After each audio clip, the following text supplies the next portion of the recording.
1,50,000 మంది మునుగోడు దేవరకొండ ఇతర ప్రాంతాల బిడ్డలై ఫ్లోరైడ్తో నడుములు వంగిపోయినాయి.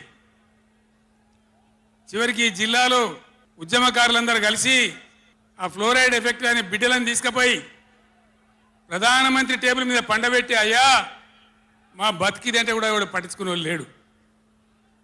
ఆనాడు పార్టీలు లేవా, ఎమ్మెల్యేలు లేరా, మంత్రులు లేరా, ఎవడు పట్టించుకోలే.